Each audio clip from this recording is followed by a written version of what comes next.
Hi dears, എല്ലാ മക്കൾക്കും എജ്യൂമേറ്റിൻ്റെ മറ്റൊരു ക്ലാസ്സിലേക്ക് സ്വാഗതം. ഇന്ന് നമ്മൾ എടുക്കുന്നത് 5ാം ക്ലാസ്സിലെ മലയാളത്തിലെ അടിസ്ഥാന പാഠാവലിയിലെ 1ാമത്തെ യൂണിറ്റിൽ 3ാമത്തെ പാഠമാണ്. പന്ത് കളിക്കാനൊരു പെൺകുട്ടി എന്നാണ് കേട്ടോ ഈ ചാപ്റ്ററിൻ്റെ പേര്. പാഠത്തിലേക്ക് കിടക്കുന്നതിന് മുന്നേ ആയിട്ട് ചാനൽ ആദ്യമായി കാണുന്നവരാണെങ്കിൽ ഒന്ന് സബ്സ്ക്രൈബ് ചെയ്ത് സപ്പോർട്ട് ചെയ്യാൻ മറക്കല്ലേ.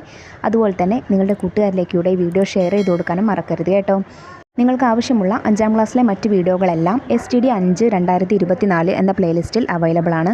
അതുപോലെ മലയാളത്തിൻ്റെ ക്ലാസ്സുകൾ മാത്രം മതിയെങ്കിൽ STD 5 മലയാളം എന്നുള്ള പ്ലേലിസ്റ്റ് നോക്കിയാൽ നിങ്ങൾക്ക് ലഭിക്കുന്നതാണ്.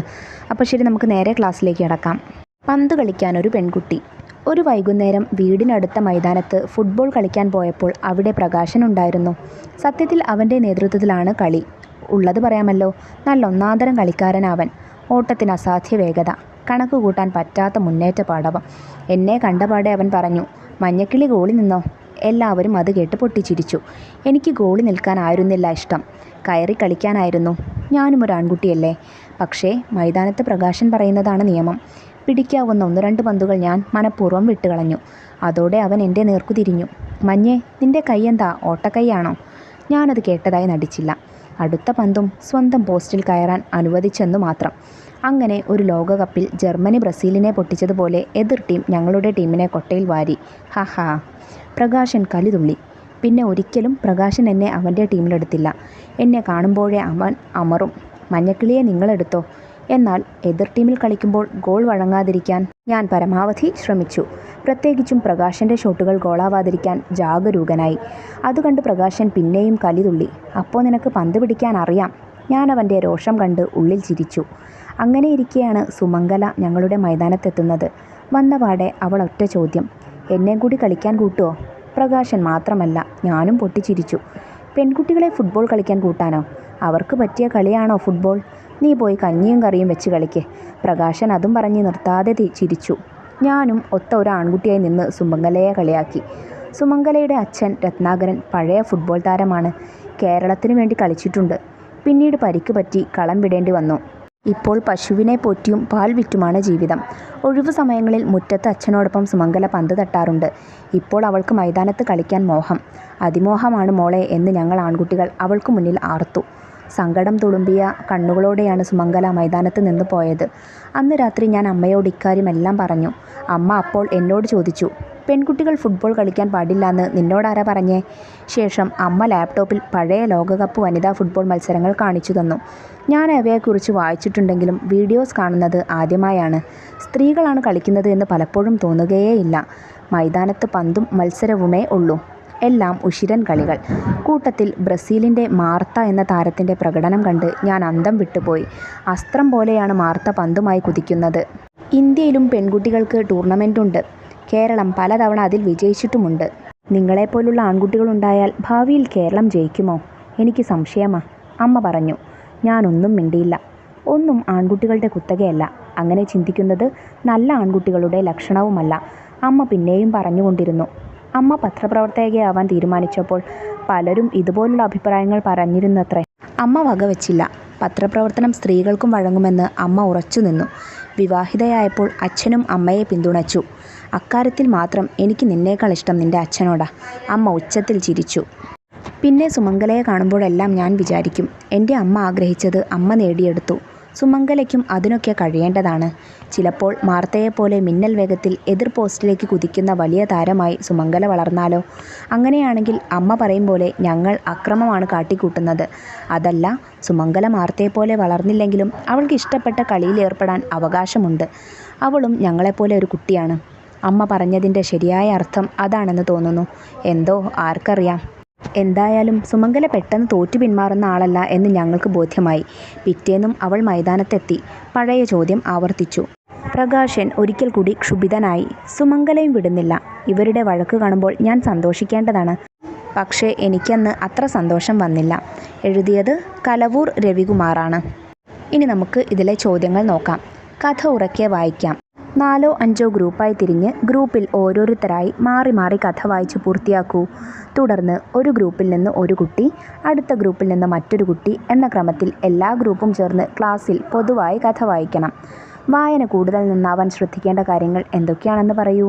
ഇത് നിങ്ങൾ ക്ലാസ്സിൽ ചെയ്തു നോക്കേണ്ട പ്രവർത്തനമാണ് കേട്ടോ. എല്ലാവരും കഥ വായിച്ചു കൊടുക്കുക ടീച്ചർക്ക്. ഇനി വായന കൂടുതൽ നന്നാവാൻ നമ്മൾ ശ്രദ്ധിക്കേണ്ട കാര്യങ്ങൾ എന്തൊക്കെയാണ്? അക്ഷരങ്ങൾ കൃത്യമായി ഉച്ചരിക്കണം. ഓരോ വാക്യങ്ങൾ വായിക്കുമ്പോഴും അതത് ഭാവം ഉൾക്കൊണ്ടുകൊണ്ട് വായിക്കണം. ഓരോ വാക്കുകൾക്കും വാക്യങ്ങൾക്കും അനുസരിച്ച് ശബ്ദം ഉയർത്തിയും താഴ്ത്തിയും വായിക്കണം.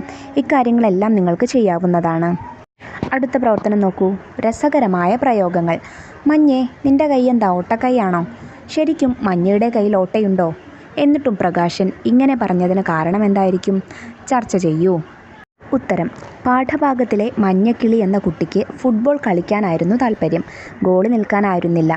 എന്നാൽ ഗോളിയാവാൻ താല്പര്യമില്ലാതിരുന്ന മഞ്ഞക്കിളിയെ ടീമിലെ വലിയ കളിക്കാരനായ പ്രകാശൻ പിടിച്ചു ഗോളിയാക്കുന്നു. പ്രകാശനോടുള്ള ദേഷ്യവും അതൃപ്തിയും കൊണ്ട് മഞ്ഞക്കിളി മനഃപൂർവ്വം എതിർ ടീമിൻ്റെ ഗോളുകൾ വിട്ടുകൊടുത്തു. മാത്രമല്ല, സ്വന്തം ടീമിൻ്റെ ഗോൾ വലയ്ക്കകത്തേക്ക് കയറ്റുകയും ചെയ്തു. ഗോളി ഇങ്ങനെ പന്തുകൾ വിട്ടുകൊടുത്തത് ആ ടീമിന് ക്ഷീണമുണ്ടാക്കി. ഇതിൽ ദേഷ്യം പിടിച്ച പ്രകാശൻ മഞ്ഞക്കിളിയോട് പറയുന്നതാണ്: മഞ്ഞേ, നിന്റെ കൈയെന്താ ഓട്ടക്കൈയാണോ എന്ന്. കൈക്ക് ഓട്ടയുണ്ടാവുക എന്നാൽ കയ്യിലൊന്നും ഒതുങ്ങില്ല, എല്ലാം താഴെ വീഴും എന്നൊക്കെയാണല്ലോ അർത്ഥമാക്കേണ്ടത്. ഇവിടെ ഗോളുകൾ തുടരെ തുടരെ എതിർ ടീം വഴങ്ങിയതുകൊണ്ടാണ് ഇങ്ങനൊരു പ്രയോഗം ഉപയോഗിച്ചിരിക്കുന്നത്. ഇനി അടുത്ത ചോദ്യം നോക്കൂ. മകനോട്: ഒന്നും ആൺകുട്ടികളുടെ കുത്തകയല്ല, അങ്ങനെ ചിന്തിക്കുന്നത് നല്ല ആൺകുട്ടികളുടെ ലക്ഷണവുമല്ല. അമ്മയുടെ ഈ അഭിപ്രായത്തോട് നിങ്ങൾ യോജിക്കുന്നുണ്ടോ? എന്തുകൊണ്ട്? നിങ്ങളുടെ അഭിപ്രായങ്ങൾ ഒരു കുറിപ്പായി എഴുതൂ.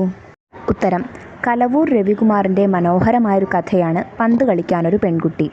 ഏതാനും കുട്ടികൾ ഫുട്ബോൾ കളിക്കുന്ന സന്ദർഭത്തിൽ തുടങ്ങി ഒടുക്കം ആൺ പെൺ സമത്വ ചിന്തയിലേക്കാണ് കഥ ചെന്നെത്തുന്നത്. മഞ്ഞക്കിളി, പ്രകാശൻ, സുമംഗല തുടങ്ങിയ കുട്ടികളാണ് ഇതിൽ പ്രധാന കഥാപാത്രങ്ങളാവുന്നത്. ഫുട്ബോൾ കളിക്കാൻ ഏറെ ഇഷ്ടമുള്ള ആളാണ് മഞ്ഞക്കിളി. എന്നാൽ ടീമിലെ വലിയ കളിക്കാരനായ പ്രകാശൻ മഞ്ഞക്കിളിയെ കളിക്കാൻ അയക്കാതെ ഗോളിയാവാൻ മാത്രമാണ് അനുവദിച്ചത്. പിന്നീട് മഞ്ഞക്കിളി ടീം മാറുന്ന സാഹചര്യങ്ങളെല്ലാം കഥയിൽ വരുന്നു. അങ്ങനെ ഇരിക്കെയാണ് എന്നെ കളിക്കാൻ കൂട്ടുമോ എന്ന് ചോദിച്ച് സുമംഗല വരുന്നത്. പെൺകുട്ടികൾക്ക് അറിഞ്ഞ കളിയല്ല ഫുട്ബോൾ എന്ന് പറഞ്ഞ് എല്ലാവരും അവളെ കളിയാക്കി വിടുന്നു. മഞ്ഞക്കിളിയും അക്കൂട്ടത്തിൽ ഉണ്ടായിരുന്നു.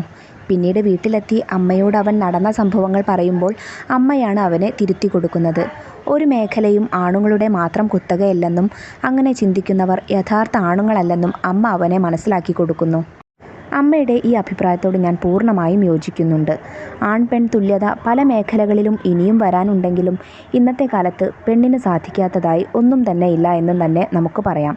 ചില മേഖലകളിലൊക്കെ ആണുങ്ങളെക്കാൾ കഴിവും പ്രാവീണ്യവും കൂടുതൽ സ്ത്രീകൾക്കാണ്. പ്രശസ്ത ഫുട്ബോൾ താരം മാർത്തയും ബഹിരാകാശ സഞ്ചാരി കൽപ്പന ചൗളയും ഇന്ത്യൻ ക്രിക്കറ്റ് താരം മിന്നുമണിയും ഒളിമ്പിക്സ് താരം PT ഉഷയുമെല്ലാം നമുക്ക് സുപരിചിതരായ ഏതാനും പ്രഗത്ഭ സ്ത്രീകളാണ്. ഇതുപോലെ ഒട്ടേറെ സ്ത്രീകൾ പല മേഖലകളിലായി വേറെയുമുണ്ട്. എല്ലാ മേഖലകളിലും ആൺ പെൺ വ്യത്യാസമില്ലാതെ എല്ലാവർക്കും ഒരുപോലെ അവസരം നൽകുന്ന സമൂഹം തന്നെയാണ് നമുക്കിനിയും വേണ്ടത്.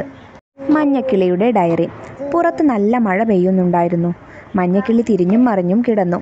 അവൻ ഉറക്കം വന്നതേയില്ല. അന്നത്തെ സംഭവങ്ങൾ ഓരോന്നായി അവൻ്റെ മനസ്സിൽ മിന്നിമറഞ്ഞു. അവൻ തൻ്റെ ഡയറി കയ്യിലെടുത്ത് എഴുതാൻ തുടങ്ങി. മഞ്ഞയുടെ അന്നത്തെ ഡയറി കുറിപ്പ് എങ്ങനെയായിരിക്കും? എഴുതി നോക്കൂ. ഡയറി എഴുതുമ്പോൾ ആദ്യം നമ്മൾ ഇതുപോലെ ഒരു ബോർഡർ വരച്ചു കൊടുക്കണം. എന്നിട്ട് അന്നത്തെ തീയതിയും ദിവസവും എഴുതി കൊടുക്കുക. ഇനി നമുക്ക് എന്ത് ചെയ്യാം? കാര്യങ്ങളിലേക്ക് അന്ന് നടന്ന സംഭവങ്ങൾ ഓരോന്നായിട്ട് എഴുതി കൊടുക്കാം. പുറത്ത് നല്ല മഴ, അതുകൊണ്ട് തന്നെ ഫുട്ബോൾ കളിക്കാൻ പോവാൻ പറ്റില്ല. ഇന്നലെ വല്ലാത്തൊരു ദിവസം തന്നെയായിരുന്നു. ഇന്നലെ നടന്ന സംഭവം മനസ്സിൽ നിന്നും പോകുന്നില്ല. പ്രകാശൻ സുമംഗലയെ കളിയാക്കിയപ്പോൾ ഞാനും ഒപ്പം കൂടരുതായിരുന്നു. പാവം പെൺകുട്ടി, അവൾക്ക് എത്രമാത്രം സങ്കടമായി കാണും. എല്ലാവരുടെയും ഇടയിൽ അവൾ ചെറുതായി പോയില്ലേ. ഒന്നും ആണുങ്ങളുടെ കുത്തകയല്ലെന്നും അങ്ങനെ വിചാരിക്കുന്നവർ ആണുങ്ങളല്ലെന്നും അമ്മ പറഞ്ഞപ്പോൾ മാത്രമാണ് എനിക്ക് ബോധ്യമായത്. എന്തായാലും സുമംഗലയെ ഒന്ന് പോയി കാണണം. കളിയാക്കിയതിന് അവളോട് മാപ്പ് പറയണം. പറ്റിയാൽ അവളെ ടീമിലെടുക്കാനുള്ള ഏർപ്പാട് മറ്റു കുട്ടികളോടും പറഞ്ഞു ചെയ്യണം. ഇനി എന്തായാലും ഞാൻ ഒരാളെയും അനാവശ്യമായി കളിയാക്കില്ല. നമ്മുടെ ക്ലാസ് കായികോത്സവം. ടോമോയിലെ കായികമേളയെക്കുറിച്ച് മനസ്സിലാക്കിയല്ലോ. എല്ലാവരെയും പങ്കെടുപ്പിച്ച് നമുക്കും ഒരു കായികമേള നടത്തിയാലോ? എന്തെല്ലാം ഒരുക്കങ്ങൾ വേണം? ആദ്യം തീയതിയും സമയവും നിശ്ചയിക്കണം. പിന്നെ മത്സര ഇനങ്ങൾ തീരുമാനിക്കണം. ഏതെല്ലാം ഇനങ്ങൾ എപ്പോഴെല്ലാം നടത്തണമെന്ന് തീരുമാനിക്കണം. ഓരോ മത്സര ഇനത്തിൻ്റെയും ചുമതല വേണ്ടപ്പെട്ടവരെ ഏൽപ്പിക്കണം. ഏതെല്ലാം ഇനങ്ങൾ ഉൾപ്പെടുത്തണം? ഓട്ടം, ചാട്ടം, hurdles, relay, shuttle, football, cricket, hockey, carroms തുടങ്ങിയിട്ടുള്ള മത്സര ഇനങ്ങളെല്ലാം നിങ്ങൾക്ക് ഉൾപ്പെടുത്താവുന്നതാണ്. എവിടെ വെച്ച് നടത്തണം? ഇനി നിങ്ങളുടെ സ്കൂൾ ഗ്രൗണ്ടിൽ വെച്ച് നടത്താവുന്നതാണ്. ആവശ്യമായ പ്രചാരണം എങ്ങനെയെല്ലാം? പോസ്റ്റർ വഴി, അതുപോലെ നോട്ടീസ് വഴി, പിന്നെയോ അനൗൺസ്മെൻറ്റ് ചെയ്യാം അല്ലേ? വിജയികൾക്ക് സമ്മാനങ്ങൾ വേണ്ടേ? തീർച്ചയായും വിജയികൾക്ക് സമ്മാനങ്ങൾ നൽകണം. നോട്ടീസ് തയ്യാറാക്കാം. നോട്ടീസിൽ എന്തെല്ലാം ഉൾപ്പെടണം? നോട്ടീസിൽ പരിപാടി നടക്കുന്ന തീയതിയും സമയവും, അതുപോലെ തന്നെ എങ്ങനെയാണ്, എവിടെ വെച്ചാണ് പരിപാടി നടക്കുന്നത് അതും ഉൾപ്പെടണം. പിന്നെ എന്തൊക്കെ മത്സരങ്ങളാണ് അല്ലെങ്കിൽ എന്തൊക്കെ പരിപാടികളാണ് അവിടെ നടക്കാൻ പോകുന്നത് എന്നുള്ള കാര്യവും എഴുതണം. പ്രിയ വിദ്യാർത്ഥികളെ, അധ്യാപകരെ, ഈ വരുന്ന തിങ്കൾ ചൊവ്വ ദിവസങ്ങളിലായി, അതായത് 8-7-24, 9-7-24 ദിവസങ്ങളിലായി GVHSS സ്കൂളിലെ 5ാം ക്ലാസ് വിദ്യാർത്ഥികളുടെ നേതൃത്വത്തിൽ സ്കൂൾ കായികമേള സംഘടിപ്പിക്കുന്നു. ഒട്ടേറെ കായിക ഇനങ്ങൾ മാറ്റുരയ്ക്കപ്പെടുന്ന പരിപാടിയിലേക്ക് ഏവരെയും സാദരം ക്ഷണിച്ചുകൊള്ളുന്നു എന്ന് Anagha M, class teacher 5B. ഇനി കാര്യപരിപാടികൾ എന്തെല്ലാമാണെന്ന് നോക്കാം. ഉദ്ഘാടനം ഹെഡ് മാസ്റ്റർ GVHSS. ആശംസകൾ Ravikumar P, 5A class teacher, Anagha M, 5B class teacher, Anu VP school leader, Manu K, 5A class leader. കായിക മത്സരങ്ങൾ നന്ദി, Nandana 5B class leader. Poster നിർമ്മിക്കാം. പോസ്റ്ററിൽ എന്തെല്ലാം വേണം? ഡിജിറ്റൽ പോസ്റ്ററും നിർമ്മിക്കാമല്ലോ. ഗ്രൂപ്പുകളായി തിരിഞ്ഞ് നോട്ടീസും പോസ്റ്ററുകളും ഡിജിറ്റൽ പോസ്റ്ററുകളും തയ്യാറാക്കൂ. അവ സ്കൂളിലും പുറത്തും ഉചിതമായ സ്ഥാനത്ത് പ്രദർശിപ്പിക്കണേ. ക്ലാസിൻ്റെ വാട്സപ്പ് ഗ്രൂപ്പുകളിൽ ഡിജിറ്റൽ പോസ്റ്ററുകൾ പങ്കിടാം. നോക്കിക്കേ, നമുക്ക് ഏതാനും പോസ്റ്ററുകൾ നോക്കാം.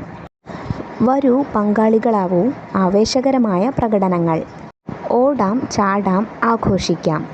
ഇതെല്ലാം നിങ്ങൾക്ക് കായികമേളയുമായി ബന്ധപ്പെട്ട് ഒട്ടിച്ചു വയ്ക്കാവുന്ന പോസ്റ്ററുകളാണ് കേട്ടോ. ദൃക്സാക്ഷി വിവരണം. 2-3 കുട്ടികൾ ചേർന്ന് കായികമേളയുടെ തത്സമയ വിവരണം നടത്തൂ.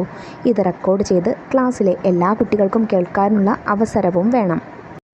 ആവേശകരമായ 400 മീറ്റർ ഓട്ടമാണ് സുഹൃത്തുക്കളെ നിങ്ങൾ കണ്ടുകൊണ്ടിരിക്കുന്നത്. പ്രഗത്ഭരായ 15 കുട്ടികളാണ് ഇന്ന് ഈ 400 മീറ്റർ ഓട്ട മത്സരത്തിൽ മാറ്റുരയ്ക്കാൻ പോകുന്നത്. എല്ലാവരും ഒന്നിനൊന്ന് മികച്ചവരാണ്. അപ്പ് അപ്പ് അപ്പ്, ഇതാ അവരോടി തുടങ്ങിയിരിക്കുന്നു സുഹൃത്തുക്കളെ. Up up up. മറ്റെല്ലാ കൊല്ലത്തേക്കാളും വീറും വാശിയോടെയും ഇതാ 5Aയിലെ അഭിനന്ദും 5Bയിലെ അനന്തുവും ഫിനിഷിംഗ് പോയിന്റിലേക്ക് അടുക്കുകയാണ്. ആര് ഒന്നാമനാവും, ആര് കപ്പിൽ മുത്തമിടും എന്നറിയാനായി ഇനി ഏതാനും സെക്കൻഡുകൾ മാത്രം ബാക്കി. ഇതാ സുഹൃത്തുക്കളെ, എല്ലാവരെയും ആവേശം കൊള്ളിച്ചുകൊണ്ട് വെറും 2 സെക്കൻഡ് വ്യത്യാസത്തിൽ അനന്തു കപ്പിൽ മുത്തമിട്ടിരിക്കുകയാണ്. എല്ലാവരും കയ്യടികൾ കൊണ്ട് അനന്തുവിനെ പ്രോത്സാഹിപ്പിക്കൂ. ഞങ്ങളുടെ രചനാ ശില്പശാല. കളി, സൗഹൃദം, സ്നേഹം എന്നിവ ആവിഷ്കരിക്കുന്ന കഥകളും കവിതകളും അനുഭവങ്ങളുമാണ് നിങ്ങൾ പഠിച്ചത്. ഇതേ ആശയങ്ങൾ കഥയായും കവിതയായും ചിത്രങ്ങളായും ആവിഷ്കരിക്കാൻ കഴിയില്ലേ? ക്ലാസ്സിൽ എല്ലാവരും പങ്കെടുക്കുന്ന ഒരു രചനാ ശില്പശാല നടത്താം. തയ്യാറാക്കിയ രചനകൾ മെച്ചപ്പെടുത്തി ക്ലാസ്സിൽ അവതരിപ്പിക്കണം. ഇത് നിങ്ങൾ ക്ലാസ്സിൽ ചെയ്യേണ്ട ആക്ടിവിറ്റിയാണ്. നിങ്ങൾക്ക് ഇഷ്ടമുള്ള കഥയും കവിതകളും ചിത്രങ്ങളുമൊക്കെ എന്തുമായി ബന്ധപ്പെട്ട്? കളിയും സൗഹൃദവും സ്നേഹവുമായി ബന്ധപ്പെട്ടത് വരയ്ക്കുകയോ എഴുതുകയോ ഒക്കെ ചെയ്തിട്ട് എന്ത് ചെയ്യുക? ഒരു രചനാ ശില്പശാല നിങ്ങളുടെ ക്ലാസ്സിൽ നടത്തണേ. കളിപ്പതിപ്പ്. തുടക്കത്തിൽ നമ്മൾ പറഞ്ഞ കളി അനുഭവങ്ങൾ, വരച്ച ചിത്രങ്ങൾ, നിങ്ങളുടെ വിവിധ അവതരണങ്ങളുടെയും കായികമേളയുടെയും ഫോട്ടോകൾ, നോട്ടീസ്, വിവിധ പഠന പ്രവർത്തനങ്ങളിലുണ്ടായ കുറിപ്പുകൾ, രചനകൾ എന്നിവയെല്ലാം ചേർത്ത് ഒരു കളിപ്പതിപ്പ് തയ്യാറാക്കി സ്കൂൾ അസംബ്ലിയിൽ പ്രകാശനം ചെയ്യുമല്ലോ. ഇതും നിങ്ങൾ സ്കൂളിൽ ചെയ്യേണ്ട ആക്ടിവിറ്റിയാണ്. നമുക്ക് എഴുതാനായിട്ടൊന്നുമില്ല കേട്ടോ. വായനശാല സന്ദർശിക്കാം. അടുത്തുള്ള വായനശാല സന്ദർശിച്ച് കുട്ടികളുമായി ബന്ധപ്പെട്ട മാസികകളും പുസ്തകങ്ങളും കണ്ടെത്തി വായിക്കൂ. ഇതും നിങ്ങൾ ചെയ്തു നോക്കണം. നമുക്ക് എഴുതാനായിട്ടില്ല. നിങ്ങൾ വായനശാലയിൽ പോയിട്ട് നിങ്ങൾക്ക് ഇഷ്ടപ്പെട്ട കഥകളും പുസ്തകങ്ങളൊക്കെ കണ്ടെത്തി വായിക്കാനാണ് കേട്ടോ. അപ്പോൾ ഇത്രയും കാര്യങ്ങളാണ് നിങ്ങൾക്ക് പന്ത് കളിക്കാനൊരു പെൺകുട്ടി എന്നുള്ള പാഠഭാഗത്തിൽ ചെയ്യാനായിട്ടുള്ളത്. ചെയ്ത ആക്ടിവിറ്റീസ് എല്ലാം മക്കൾക്ക് മനസ്സിലായോ? ക്ലാസ് ഉപകാരപ്രദമായിട്ടുണ്ടെങ്കിൽ നിങ്ങളുടെ കൂട്ടുകാരിലേക്കൂടെ ഷെയർ ചെയ്ത് കൊടുക്കാൻ മറക്കരുത്. അതുപോലെ തന്നെ ക്ലാസ്സിനെ കുറിച്ചുള്ള അഭിപ്രായങ്ങളും നിങ്ങൾക്കിനി വേണ്ട ക്ലാസ്സുകൾ ഏതൊക്കെയാണെന്നും കമൻറ്റ് ബോക്സിൽ കമൻറ്റ് ചെയ്യാനും മറക്കരുത്. 5ാം ക്ലാസ്സിലെ മറ്റു വിഷയങ്ങളുടെ വീഡിയോകൾ നമ്മൾ വൈകാതെ അപ്ലോഡ് ചെയ്യുന്നതാണ്. ആ വീഡിയോസ് കിട്ടുന്നതിന് വേണ്ടി ചാനലൊന്ന് സബ്സ്ക്രൈബ് ചെയ്ത് തൊട്ടടുത്ത് കാണുന്ന ബെല്ലൈക്കണിൽ ഓൾ ബട്ടൺ പ്രസ് ചെയ്ത് വയ്ക്കാൻ മറക്കരുതേ. അപ്പോൾ ശരി, നമുക്ക് അടുത്ത ക്ലാസ്സുമായി വീണ്ടും കാണാം. താങ്ക്